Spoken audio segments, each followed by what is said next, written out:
today's Money Decisions financial webinar from University of Florida, IFAS Extension. We do want to mention that we do have a couple upcoming webinars, and you'll also see in the handouts box, you will see an easily downloadable with our upcoming programs. We may potentially be changing which technology we're going to be using. So although we have some upcoming things scheduled, we just don't have the links yet.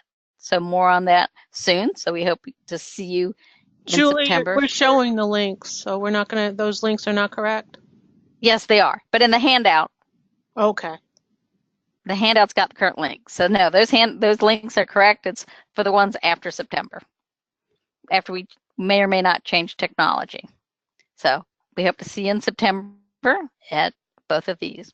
We are part of the Extension Service, which for the nationwide outreach from our local land-grant university in, we're all over the country. And you can see by the map in the next slide, we really are all over the country. So we bring the research, education, and education from the land-grant university to the local level. Also, we are part of the University of Florida Extension, and we're a partnership between the University of Florida and county governments. And our salute, which is on the next slide, Lisa, and our main website is solutionsforyourlife.com. Most of the 67 counties in Florida have a family and consumer sciences agent, but they all do have an extension presence. I'd also like to mention that many counties, including Hillsborough County, where Lisa is, has the Florida Master Money Mentor Program, which provides one-on-one educational coaching, can help you develop spending plans, organize your financial records, credit and debt, and planning for the future. Other counties that do have it are Orange County and as well as Pinellas County. Our webinar team is, I'm Julie Anglin, and I'm based out of Seminole County. Lisa Leslie, who is our primary speaker today, is based in Hillsborough County. And other team members are Dr. Michael Gutter, our Associate Dean and State Program Leader, as well as Taylor Spangler. So over on the right of your screen, or someplace on your screen, you should notice a box. If you don't, click on the little red arrow and that box will expand. You can right-click on the red arrow and it'll keep the box open during the entire time so you can see any chats. And today's handouts are in the materials feed box, and you can put questions in the chat box and hit send. If you're going to, if you want to send them only to the presenters, I suggest you send it only to me because Lisa will be speaking and I'll be minding the chat box. Alrighty, so also just want to remind you, many of your regulars at the end, we will be sending you an evaluation sometime this afternoon. So it's always short and we really do appreciate your feedback. So today, for your consideration, we're going to talk about money decisions, and we're going to talk about how do you make your decisions about money and what influences, because there's lots of influences on how we make decisions on all the things in our life, but we're going to talk specifically about money. And really, money, these decisions can have a huge effect on your overall financial future, but also your current financial, where you are currently in your finances. But also, we're going to look at ways maybe you can use this information also to better manage your finances, to understand what all is involved in the decision-making process that you can change, or things you can't change, but at least understand what's going to affect the decision-making process. So things that affect your financial decisions, are you thinking about just you, a family? Who all do these decisions affect? Also, something that really affects is where you want to end up. What kind of goals do you have for your financial future or your current finances? So all this goes into play, but one of the things you really think about with spending is emotional spending, and where you are in that emotional can affect how you make your decisions. And so we're going to hopefully get you to think a little bit about all this. And because one of the things that people may do, not just having the emotions, but avoiding decisions in general. And magic wand speaking and thinking, and Lisa may want to expand more on this, but your fairy godmother's just going to come and wave her magic wand and things are going to be all better. Yeah, I counter this a lot with folks who, and a lot of it is because there's so many messages that things can be easily solved. Credit can be easily repaired. We can get rich quick. Those are nice, happy thoughts. But the truth is a little more nuanced than that. So the idea to understand we can improve our financial situation, but we want to make clear decisions and we want to make sure it's realistic. The old saying, if it sounds too good to be true. So I'm guessing I shouldn't count on my Powerball ticket coming in and plan on that. No, the chances of winning a Powerball ticket are less than getting struck by lightning. Darn. So we do have a question for you that we'd like you to chat into. And so what does affect what you when you manage your money? What external factors do have influence on you? So please chat in your box, chat and put in the chat box some of the external influences that affect you, or even better, might even affect your children or your spouse's spending. Yeah, that's a good point, Julie, because what is affecting your spouse or your children may also have an effect on you. Good point. So here on this slide, we did put some things, but please go ahead. Peer pressure. Somebody put in peer pressure, cost of healthcare. Yeah, absolutely. My children's bills. Yeah, put a very good points there.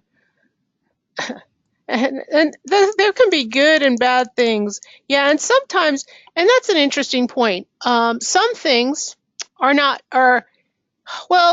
things are emotional, dollars and cents. Some things a bit of both, and we're going to discuss that. And again, go ahead and put in comments and things like that. Yep, surprise things like unbudgeted things like car repairs. And sadly, those all seem to happen the same month, or maybe it just seems like that. And they're also the month that you don't have money, the car breaks down. It makes it even worse. Additional influences, peers, like somebody said, family, the community, marketers, our overall culture. Our culture sends out some messages about spending and our experiences. Our government sends out some things about retirement planning. They offer a tax advantage retirement because they consider it a good thing. So in our culture, there are some things, and our experiences. I know we went through a huge housing bubble, and that is really changing folks' mind on whether home ownership is for them or not.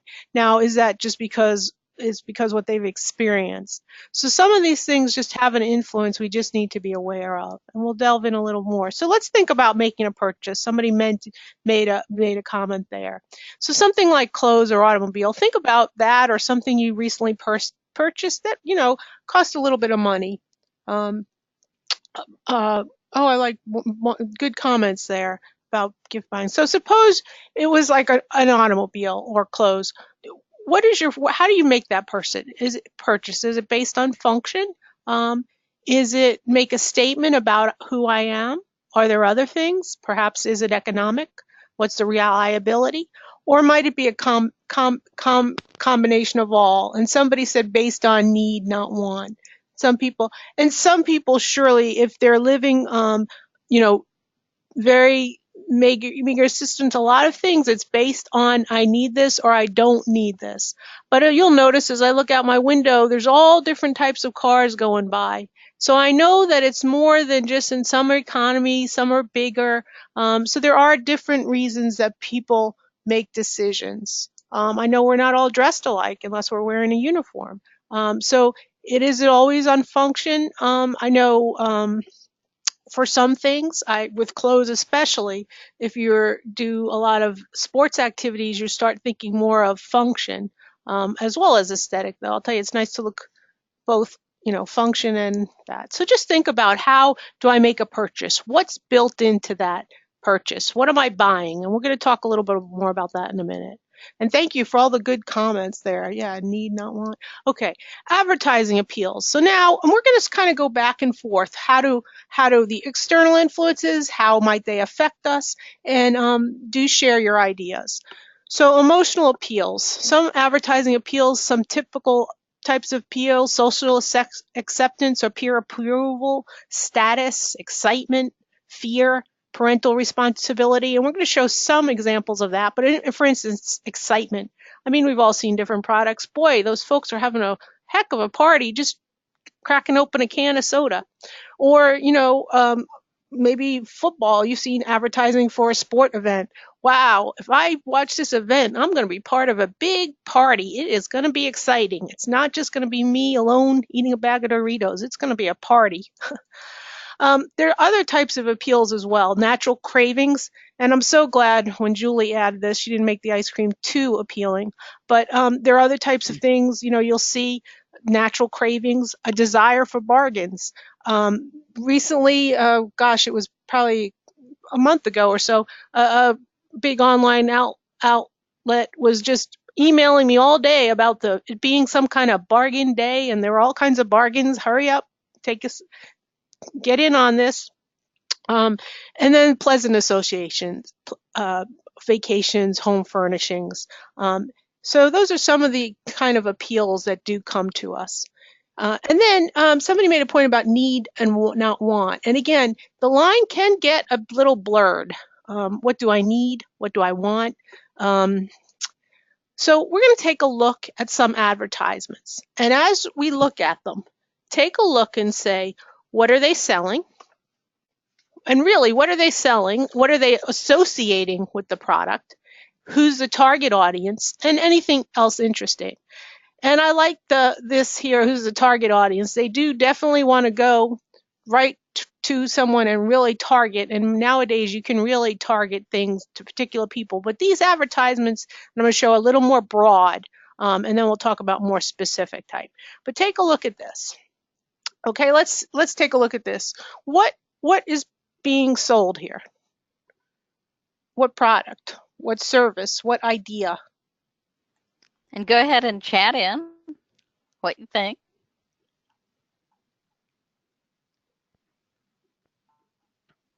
Right? A computer. But is it just any computer? And it is a brand. They're doing a brand. But are they just saying it's a computer? Or are they selling you that this is more than a computer? What are they saying here about a computer? Are they saying this is a computer, it's got this much hard drive and processing speed? Yeah. Awesome. So our comments, they're selling that you are going to be different, better. And I think, right, so it's more, and somebody else put distinction, individually control. I like Elaine's, it's a cool factor. We want to hang out with the cool kids. Yeah, and so if we buy that, we're going to be part of the cool, unique kids. Yeah, good comments coming there in the chat book. Interesting. Another thing, and these are a little bit old. I haven't updated these examples, so they use another one. Okay, that's an interesting point. And here's another one. Again, you see what are they selling here? They're selling, this one is a different one. I think it might have been in response to the other one that came out about that time. But again, they're saying they're not selling just a product. They're selling an idea of how someone might see themselves.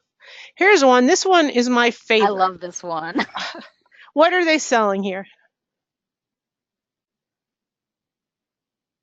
What do you think? I need one of those. I need a watch with diamonds on it because I'm somebody. Oh, wait, I'm not. I don't need one. Yeah. Image. I'm not young either. Yeah. It's not just a product. It's not a timepiece, although they're very nice timepieces. I think they're good to 150 feet underwater, well made. But yeah, if you look at that, I think this is a pretty brilliant ad right here. Okay, look at this one. Again, quality. Yeah, quality, elite, different things that you're chatting in. Yes, good points being made. So again, take a look at this one. What's being sold here? And I think a couple different things are being sold here. This is what's the technical term for this type of It's a refreshing winter status. Yeah, it's a health, happiness, worldwide partner. Yeah, a lot of things going on here. All right. All right, so here's some more things that we're looking at. And again, some things that are being sold here, maybe by a fear factor, security, different things, safety, yeah. But first I want to stroke emotion and see you need that. It's very important. Okay, so we talked about that. And keep in mind that how, as someone said, needs, not wants. But sometimes, and again, this one's kind of it's a need. You need this to keep your family safe. It's very important. And what is a need? It's very hard sometimes to know exactly what's a need and what's a want. It's very, very difficult. If you'll think really, back in the old days, nowadays we certainly consider electricity and indoor plumbing a need. Goodness gracious, yes. But was it always a need? And nowadays I'd throw in internet access. Goodness gracious, at home I'd be lost without internet access. But we probably have friends, and I wasn't around back then, but we know folks who probably live without a telephone. And that doesn't mean without a cell phone, but without a telephone. All right. Now let's talk about another related term, choice architecture. Has anyone heard that term before? I wonder if anyone has heard the term choice architecture, because we've experienced it, but how is that a familiar term? And it's the way choices are presented can influence the decision-making process and the choice that is made. So in other words, choices are presented to guide you to a decision. Good thing to use with maybe a spouse. Just kidding, of course. Okay, so here we see Sure choice you one, are. choice one, choice two. But what happens? We have 1, 2, 3. And then we have a lot of choices, and actually research to show if there's too many choices, we can end up really paralyzed by too many choices. So it just gets overwhelming, choices. But there is choice, an example, choice architecture. Do I need to opt in or opt out? We find that if you give people, if they tell them they opt in, they're less likely to than if you give them a choice of you have to opt out, more likely to just be opted in and then not likely to opt out. And we know with organ donations, if you automatically opt people in, they're more likely to donate. Retirement plans, now a lot of plans are going to just automatically opt people in. And then if they want, they're given the choice to opt out, but they're much less likely to opt out once they're opted in. And you can see that too with subscribers, all kinds of different things. They want you to opt in, go automatic, and then how likely am I to opt out? And think about it for a second, because I have automatic withdrawals. What are some of the advantages of automatic withdrawals? What can you think are some, and what I mean is automatic, I set it, I have an expense, I set it and leave it, and then just go from there. What do you think? Convenience, yeah, absolutely. Yeah, no late fees, that can be wonderful. You just set it and you don't have to worry about late fees. Any disadvantages? Yeah, you send money, and that can be really good, especially I think you can just opt in for the necessities, make sure there's enough money to cover that, and go forward, and then there are no late fees. Go, Julie. Also, something to think about is that, generally speaking, people don't like to make decisions. If you can avoid making a decision, many people, don't make them. I mean, so I don't have to decide. So if you opt in, I mean, if you have to opt out of something, this is how people, how we're led sometimes to make the decision of not making decisions. And so with retirement plans and organ donations, if you're automatically signed up, you're certainly much less likely to make a decision to opt out. I think Sometimes we have so many things on our mind. It's just great not to have to make a decision. If somebody makes it for us, we just let it go on. And that can be good or it can be bad. And somebody pointed out some disadvantages. If you don't have the money, it could be more expensive, just as I say in the chat box. Other disadvantages, if we're opted into too many things, we don't take a look at what we're spending on. I know I was opted into something that I took a look on, and every year it went up a little bit. Every year a little bit. And did I search around and look for a better deal? It took me, I'm a little embarrassed to admit this, but it took me years to finally say, okay, enough is enough. This is going up too much every year, and this is too expensive. So then I switched to a cheaper, it was a virus protection. Every year go up to a little bit, and really I should have searched around probably about 2 or 3 years sooner than I did to finally find a better option. Here's some example, and there's going to be a different example coming ahead, but here are some how choices are presented purposely to impact your purchasing decision. And we just some common examples. If you have other examples or know of things, but you know, in the grocery store, things are presented to impact your purchasing decision. Can anybody ever think of other things that might be presented? How purchase options, maybe even for bigger items, might be presented. But again, things are presented to get you, and there's a whole science behind this in regards to retail, where they put it, and even now on the web where things are placed, how they're placed. It can be very interesting. Okay, now here's the example that I discussed. This is Dr. Dan Ariely. He's a behavioral economist. He showed this. I saw he presented this, so I'm just going to show this here. But this was based on, he said, a real subscription that he saw. The ad offered 3 subscription options. Electronic for $59, print only, or electronic and print for $125. And so there were 3 options presented. And it was interesting. So you'll see you can just get it one way, print, one way electronic, or both. And you see the different prices there. And he did a little experiment with with students, and he showed all 3 options. When he showed them all 3 options, 84% chose print and electronic. So they wanted to get both for the more expensive price. But when one option was removed, the majority chose the less expensive electronic only, which fit their need. And that would seem like if you had 3 options, if you go and look at the 3 options, it seems like a give me. Who would do the first 2 options? It seems like, why would you do that when you could get both?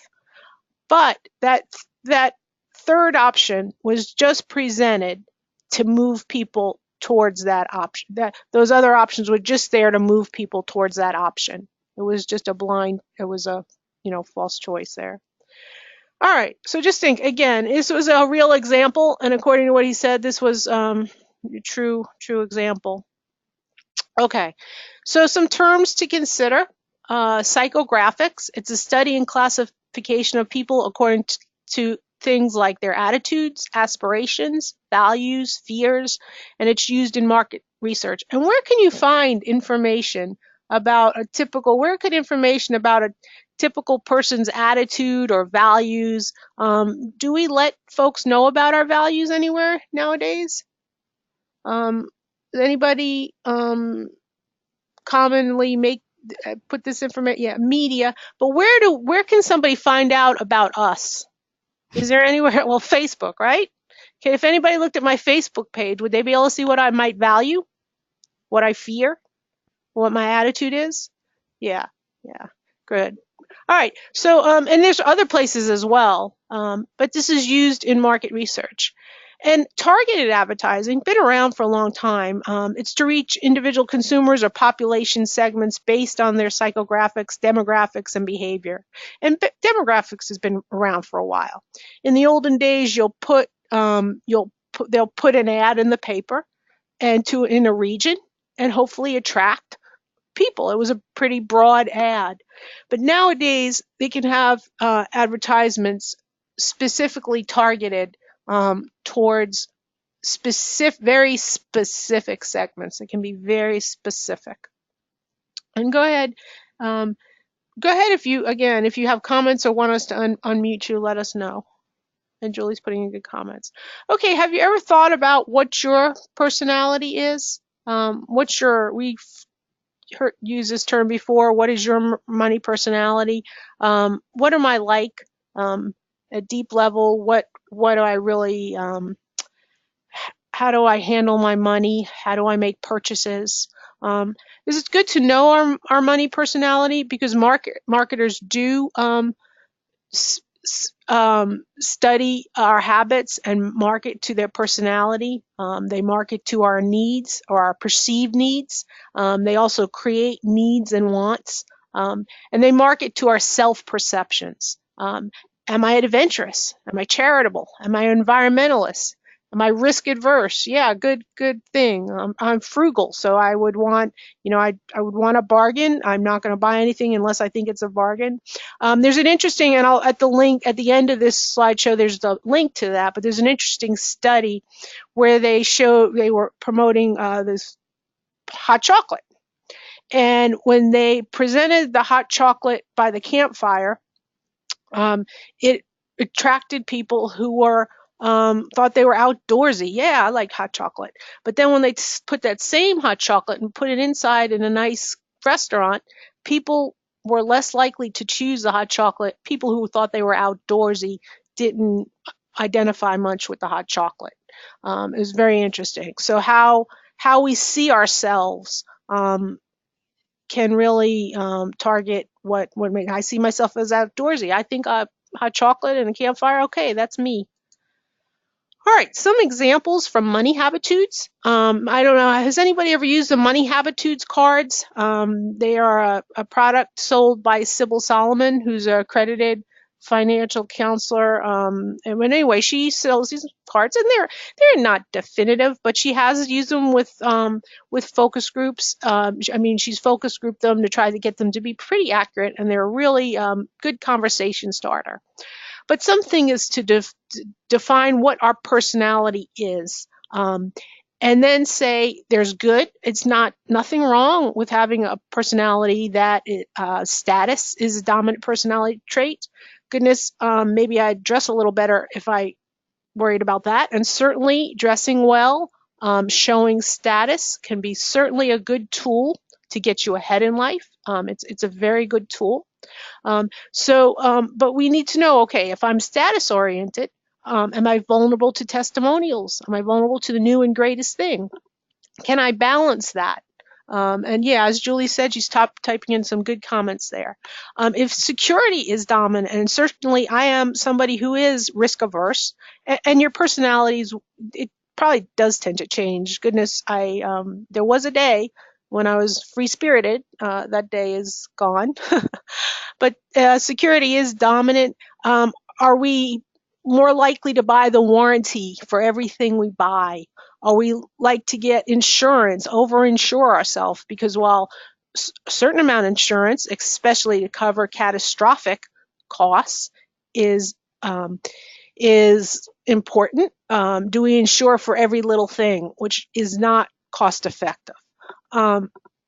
Selfless, again, is good things about people being selfless, but there can also we also need to know that about ourselves and know how much to give. I often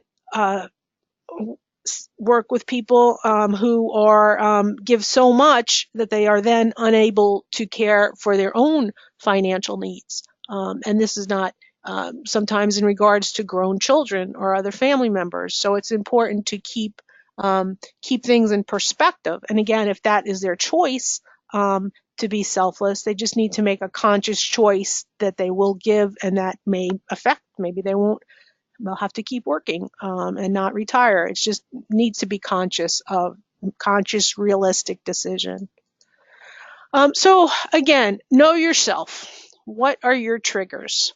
What makes me why do I make money decisions? What trigger me to spend too much, too little. My husband says cheap at all the wrong times. How do you perceive yourself? How do you perceive your social status, your personality, your interest? I mean, hopefully everyone has an ego, something that, they feel proud of themselves for different things. Just understand that about yourself. Nothing wrong with a healthy ego. But what is making us tick? Understand yourself first, because other folks are understanding you. And then what emotions are attached to the goods and service you purchase, especially in high emotional situations like a home or an auto loan. That's why there's always take someone with you when you're going to buy a home or an auto loan, get an auto, especially go shopping. Understand what emotions are there and try to think ahead. Okay. All right, and behavioral finance is a study of human behavior with respect to how we make those decisions. It's relatively newish idea, with some folks think, well, goodness, people had to research that. But there's psychology and economic decision. It's kind of the combination of psychology and economic decision making.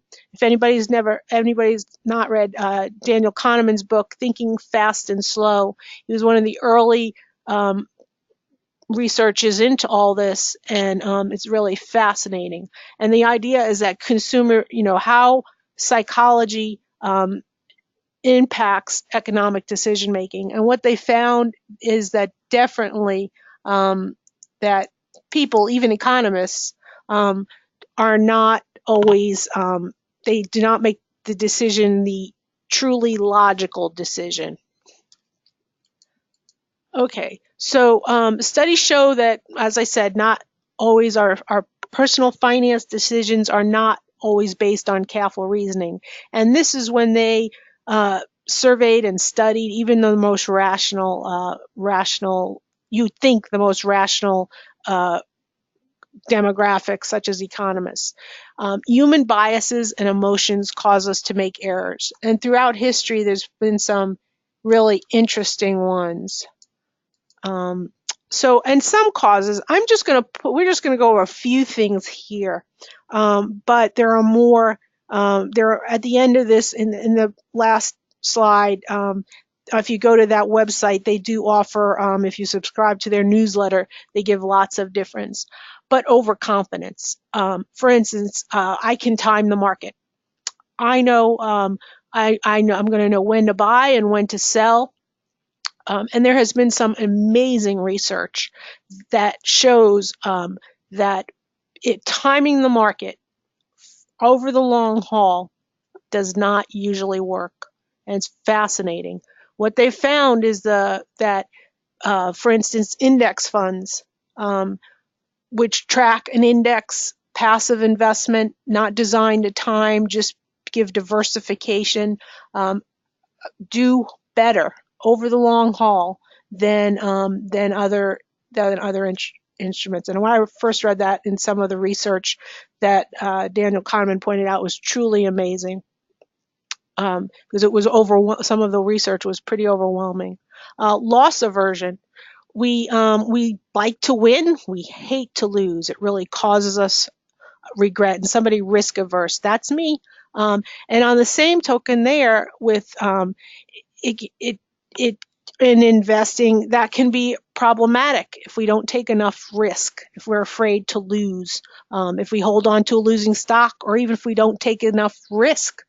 Had I taken more risk early on, I would have seen much more appreciation in some assets. And I always like to tell people, think about it. I'm risk averse, and sometimes we're risk averse in different ways. I drove I-4 this morning. That was pretty darn risky. But in other ways, there is a certain amount of risk. So again, we don't want the people will hold on to things, and a lot of research support this. It may also cause us to ignore a situation if we don't want to acknowledge risk or deal with risk.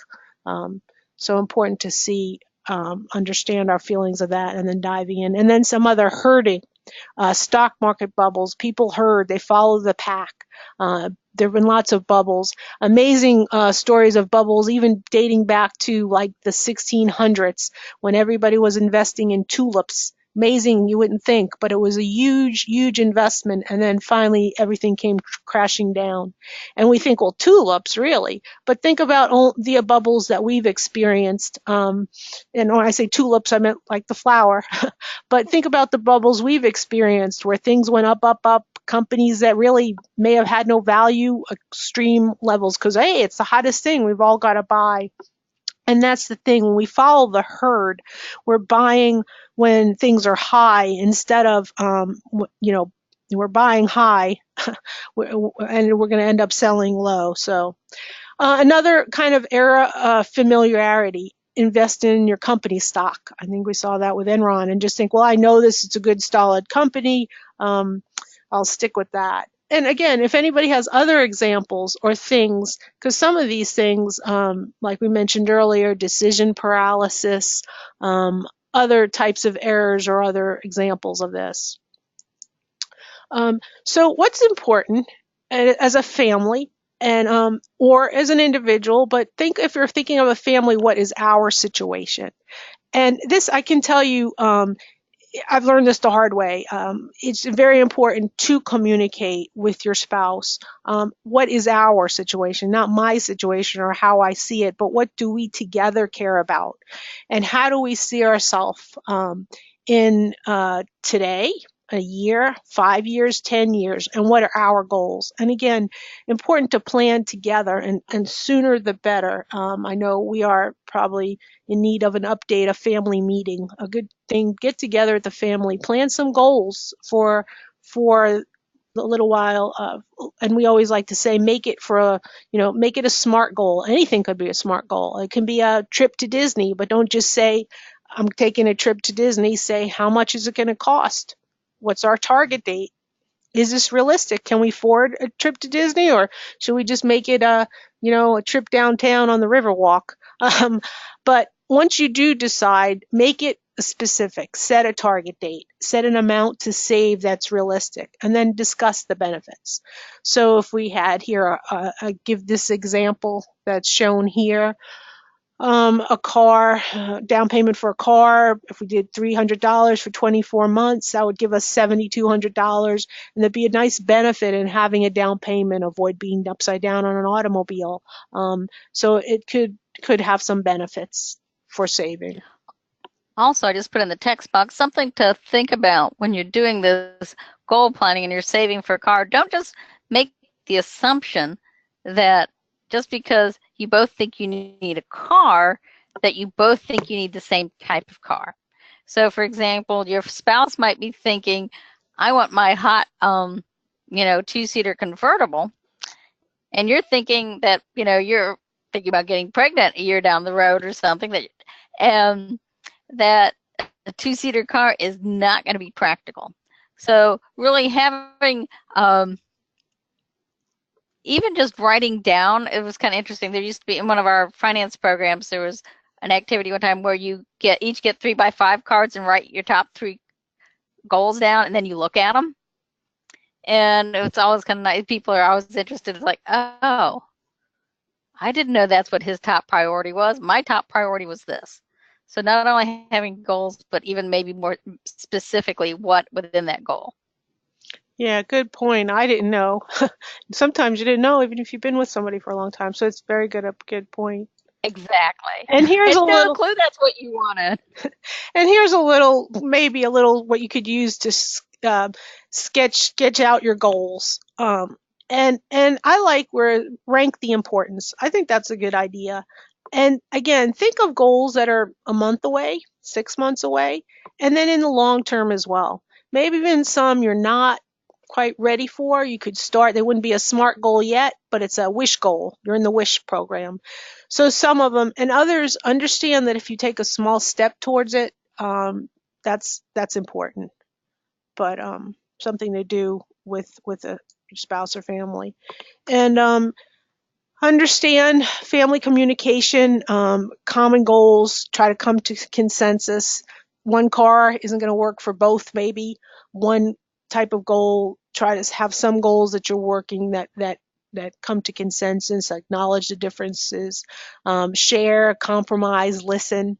That's a strategy I constantly try to really listen, not just think about what I'm going to say next or but really listen. Someday I'll get there, and including children as appropriate. It's important, folks will say once a person is a teenager, hopefully if a person has been, it may be too late. If a person has been learning a little about money management all along, it can be a lot easier. If they've learned a little bit how to balance a $10 allowance, or how do you balance your banking account? How do you, little things, so that when they have their first paycheck, or when they really do start making money, they've maybe made a little mistakes along the way, and they've got the kind of general idea, and they're ready to start with the adult type decisions. So avoiding some common errors, and chat in if you have other suggestions. Plan ahead. So if I have goals, plan ahead. If I know I'm going to be in a situation where emotional spending may come into play, the holidays are coming. I know certain situations I might I need somebody to go shop for a car with me. Plan ahead. I know some folks have said, I don't bring the credit card with me when I go to the mall. And now it's even easier. There's lots of availability for one-click ordering. Make sure if one-click ordering in the middle of the night is becoming a problem, plan ahead not to do that. Automate savings. As some people pointed out, it can be a big convenience to automate certain things. Automate saving, absolutely. I'm guessing a lot of people already do that, where they automate a certain amount for short-term goals, and it goes into a saving, certain amount for long-term goals. And again, understand, a lot of us aren't we can't, it's just the finances just aren't there. Do a lot, but do a little, even a little bit. Use dollar cost averaging when it comes to investing, and that's the idea that we steadily invest, regularly, steadily invest even a small amount, instead of trying to time the market. And in most cases, we're going to do all right over the long haul. Practice goal-based investing instead of, oftentimes somebody will say, well, I want to invest my money. I've got $50,000 or $5,000. I want to invest my money. And first thing I will ask them is, what is your goal? What is your goal? Is it a long-term goal, a short-term goal? A lot of folks just want to chase returns, but with goal-based investing, we start out with what is our goal, and how can I take a risk if I'm going to have to do that matches my emotional tolerance and my financial tolerance. Does anybody have other ideas on how to avoid these common behavioral type errors we make? Again, avoiding bubbles, not, loss aversion. If you have any other ideas, go ahead and chat those in. Mona typed in that she uses a budgeting app called everydollar.com. I'm not familiar with that one, but there certainly are a lot of different apps for budgeting and tracking and things like that. So I like to use, for our budgeting, I like to use every 6 months we do a net worth statement. And then we just have a simple Excel spreadsheet that, we put everything in. It's really nice to see, hopefully, that things are increasing, not always, but generally, to think about your overall net worth, and then it kind of shows you where you're going, but apps are great. Mona said that the everydollar.com transformed her spending. I'm going to have to check that one out. Yeah, I like the transforming part. Yeah, and I think the big thing, and Mona, I wonder if it was just the awareness of, this is what I'm spending on this. So was that it, or what? What? It's free. It's free. Yeah, it's free, and the idea is to know, what am I spending on? Do be aware with some of the free apps, and some of them are very transparent about how they make their money. what is it? Well, and they'll tell you if you look. I forget which one, maybe Credit Karma. They'll say, hey, and a lot of folks track their credit score with Credit Karma, and the app is free. But the thing is, they're very transparent and they will tell you that we make our money when you buy a product that we have promoted to you. And I have an app that's free, and they constantly send me things to say, hey, Lisa, you should check this out, and you should check this out. So the thing is, lots of good free apps, and they're wonderfully convenient.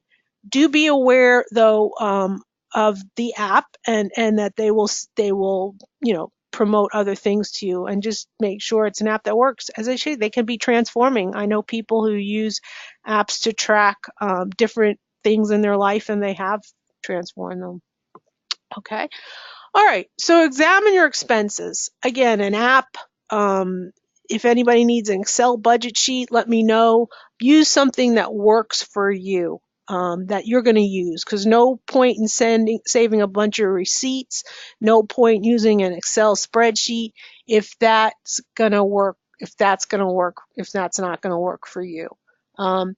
So use something that works for you. And examine your expenses. Do you have lots of recurring memberships that you don't use? I had that, in research. That's good research. There's lots of different sites out there where we can compare ahead, and that can really arm us before we go out in the marketplace. Good point.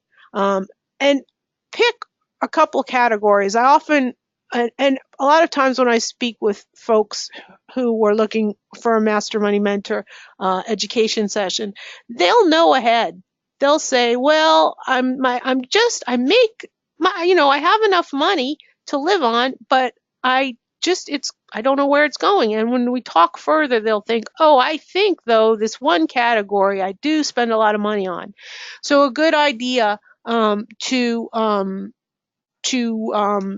think about the categories that you're spending money on, and maybe pick a couple, maybe one, maybe two. See, how much did I spend monthly, annually? And again, don't do it and do this, with family members, but not in an accusatory style, in an exploratory style, to explore and say, how much am I spending? And did these make me happy? And yes, I can. To the person who requested the Excel sheet, I will send that. I'm making myself a note right now. And Mona mentioned about using the Amazon wish list to delay gratification. Yeah, so I guess if you put it that you want to buy it, then you sit there but you're not buying it now. And sometimes potentially when you look at it a month later, maybe it's not something you wished for, or maybe you just have more money in order to buy it. Yeah, good point. Or maybe somebody will buy it for you. We can only hope. So also know yourself and deciding how to pay for things. Look at these different categories. What's the advantage to paying with a credit card, a digital wallet, debit, cash? So what do you think about paying with a credit card? What's the advantage? Got it. We'll send as well. Sure. And sometimes it's our own thoughts about how we decide to pay, because to me, in theory, in reality, it would probably make more sense for me to pay for groceries using my credit card because I get points. However, I have this thing in my brain that you don't charge food. And so that may be an emotional decision that, because I'll use my credit card for any number of things and pay off my bill at the end of the month. But for some reason, I can't make myself use a credit card to pay for food because I think that should be a cash expenditure. So that's just kind of one of my little quirks. I think we all have our own specific quirks and think about it to help us decide.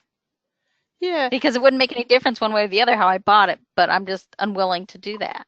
Yeah, and we need to find what works into our personalities and our financial situation. Yeah, because a lot of times we will pay more if we use plastic. Even I do. I use my credit card for anything. And I think a better rule really was if for some expenditures like food, where I tend to overspend, If I had to take out cash and even use the envelope method, anybody know the envelope method? Yeah, it can be easy. You do rack up the points, so there's advantages and disadvantages. So think about that with a digital wallet. Again, the rules are, though, it's just what Julie said. What's your deal and what works for you? I know some people, again, like I said previously, they won't carry a credit card. Um, but understand that and understand automated payments. I think folks made some good comments about what's really important, and that there's some good advantages to like mortgage payments being automated, savings being, but understand some payments we may keep, that gym membership that I have long since stopped using. Is that still, am I still, is that still an automated payment?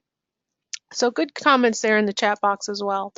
And again, it's important. Money is just so finite, the amount of money we have, and we have lots of competing goals that we have to balance. For instance, like it says here, save money for retirement or children's education can be very difficult to balance both of those goals. Provide for adult children and a comfortable retirement. And again, I see this a lot with folks who are really struggling to balance those competing goals. That's why thinking about what's truly important to us, thinking about what we have and acknowledging that, being realistic about that situation. So much we get told this is what a basic middle class existence looks like. This is what you should aspire to.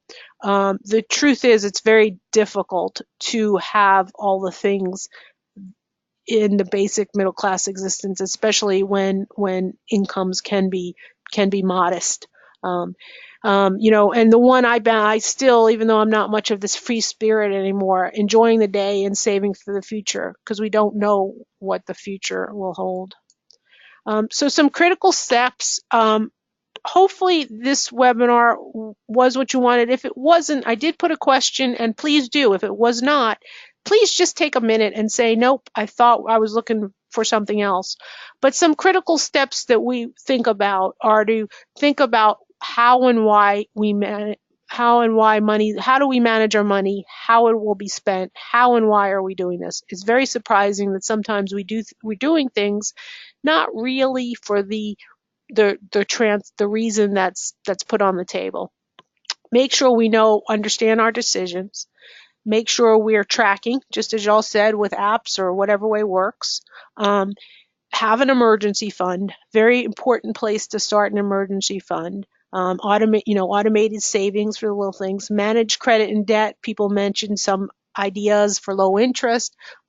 Understand though, if we use a payment where we're not physically taking the dollars out of our wallet, we may overspend.